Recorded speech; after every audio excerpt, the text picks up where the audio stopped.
নিশা মুখ্যমন্ত্ৰীক সাক্ষাৎ অগপ বিধায়কৰ অতুল বৰা কেশৱ মহন্তৰ নেতৃত্বত মুখ্যমন্ত্ৰীক সাক্ষাৎ বাসগৃহত 10 গৰাকী অগপ বিধায়কৰ সাক্ষাৎ মুখ্যমন্ত্ৰীক নতুন চৰকাৰ গঠন সন্দৰ্ভত মুখ্যমন্ত্ৰীৰ সৈতে আলোচনা অগপ নেতৃত্ব পুনৰবাৰ হিমন্ত বিশ্ব শৰ্মাকে মুখ্যমন্ত্ৰী হোৱাটো বিচাৰিছে বুলি মন্তব্য কৰে অগপৰ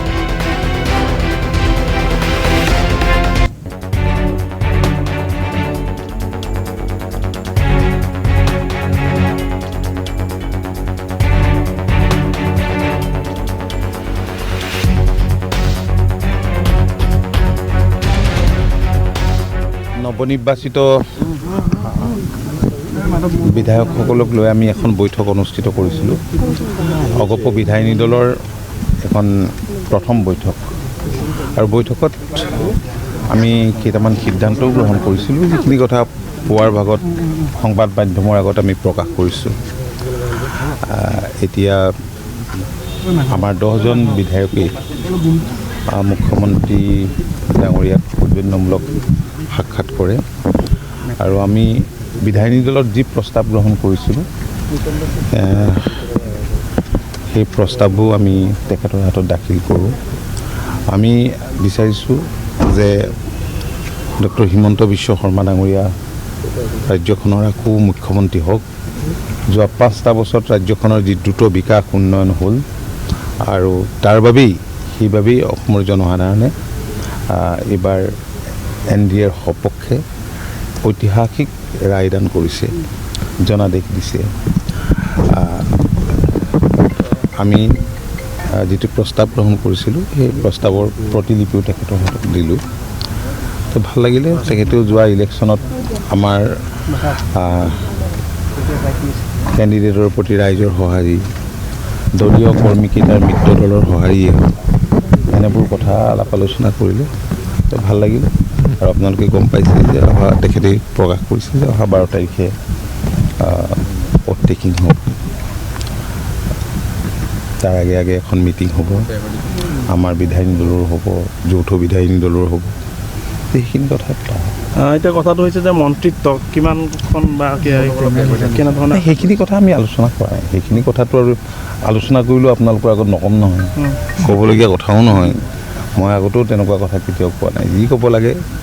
যি ক'ব পৰা কথা সেইখিনি আপোনালোকৰ আগত কৈছোঁ ইয়াত কোনো নতুন কথাও নাই আজিৰ দিনটোত কাৰণ তেখেতে ভাৰতীয় জনতা পাৰ্টিৰ কেণ্ডিডেট বা আমাৰ অন্যান্য মিত্ৰ দলৰ কেণ্ডিডেটৰ লগতে আমাৰ য'ত প্ৰাৰ্থী আছিল প্ৰত্যেকতে গৈছে প্ৰচাৰ চলাইছে আৰু তেখেতৰ প্ৰচাৰে কেণ্ডিডেটসকলক বহুখিনি নৱনিৰ্বাচিত বিধায়কসকলক লৈ আমি এখন বৈঠক অনুষ্ঠিত কৰিছিলোঁ অগপ বিধায়িনী আমাৰ হাতত আমাৰ সাংবাদিক হীৰকৰ এক প্ৰতিবেদন আছে প্ৰতিবেদন আগবঢ়াইছোঁ ঘোষণা হোৱাৰ পিছত আজি প্ৰথমবাৰৰ বাবে অগপৰ যি আটাইকেইগৰাকী বিধায়ক অৰ্থাৎ 10টাকৈ সমষ্টিত যি অগপৰ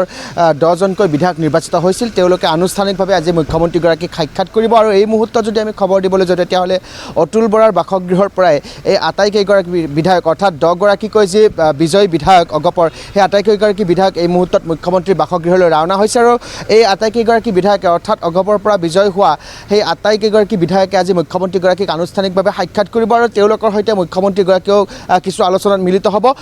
বাহিৰৰ পৰা যেতিয়া তেওঁলোকে ভিতৰৰ পৰা যেতিয়া বাহিৰলৈ ওলাই আহিব তেতিয়া সংবাদ মাধ্যমৰ আগত এই কথাখিনি কোৱাৰ পিছত স্পষ্ট হৈ পৰিব যে কেনেধৰণৰ আলোচনা আজিৰ দিনটোত আচলতে হৈছে অগপৰ আটাইকেইগৰাকী বিধায়কৰ সৈতে কিন্তু এই মুহূৰ্তত আমি ক'ব লাগিব যে দলৰ সভাপতি অতুল বৰা সমান্তৰালকৈ কাৰ্যকাৰী সভাপতি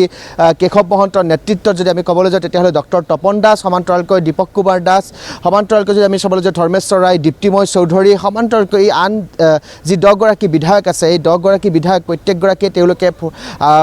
ফুলৰ থোপালৈ মুখ্যমন্ত্ৰীগৰাকীক অভিনন্দন জ্ঞাপন কৰিব সমান্তৰালকৈ আগন্তুক যি কাৰ্যকাল কাৰণ যেহেতু NDAৰ অংশীদাৰী দল হিচাপে আছে অগপ অসম গণ পৰিষদ গতিকে সেই আগন্তুক কাৰ্যকালত এই 10 গৰাকী বিধায়কে কেনেধৰণে কাৰ্যকলাপ কৰিব কাৰণ এই যি 10 গৰাকী বিধায়ক আছে সেই 10 গৰাকী বিধায়কৰ ভিতৰত প্ৰায় কেইখনে নতুন মুখ বুলি ক'ব লাগিব আপুনি যদি বজালী সমষ্টিলৈ চাবলৈ যায় তেতিয়াহ'লে ধৰ্মেশ্বৰ সমান্তৰালকৈ ডিমৰালৈ যদি আহে আপুনি তেতিয়াহ'লে ডক্টৰ তপন কুমাৰ দাস বৰপেটালৈ যদি আপুনি যায় তেতিয়াহ'লে দীপক কুমাৰ দাস গতিকে প্ৰায় সংখ্যক যিকেইটা বিধায়ক বিধায়ক আছে সেই বিধায়ক নতুন মুখৰ বিধায়ক গতিকে তেওঁলোকৰ সৈতে মুখ্যমন্ত্ৰীগৰাকীয়ে আলোচনাত মিলিত হ'ব আৰু তেওঁলোকে সৌজন্যমূলক এক সাক্ষাৎ মুখ্যমন্ত্ৰীগৰাকীক ক'ব সমান্তৰালকৈ তেওঁলোকৰ দলৰ সৈতে ভিতৰুৱা কিছু আলোচনা সেই মুখ্যমন্ত্ৰীগৰাকীৰ বাসগৃহত হ'ব এই মুহূৰ্তত আমি যিহেতু স্ক্ৰীণত সেই ভিডিঅ'সমূহ দেখুৱাইছোঁ যে অগপৰ সভাপতি অতুল বৰাৰ বাসগৃহৰ পৰাই এই বিজয়ী হোৱা 10গৰাকী যি প্ৰাৰ্থী সেই প্ৰাৰ্থীৰ সৈতে মুখ্যমন্ত্ৰীগৰাকী আলোচনাত মিলিত হ'ব কাৰণ ইয়াৰ পূৰ্বেও আমি দেখিবলৈ পাইছিলোঁ যে বাজপেয়ী ভৱনত অগপৰ নেতৃত্ব গৈছিল নেতৃত্বক সম্বৰ্ধনা জ্ঞাপন কৰা হৈছিল অগপৰ কাৰ্যালয়লৈ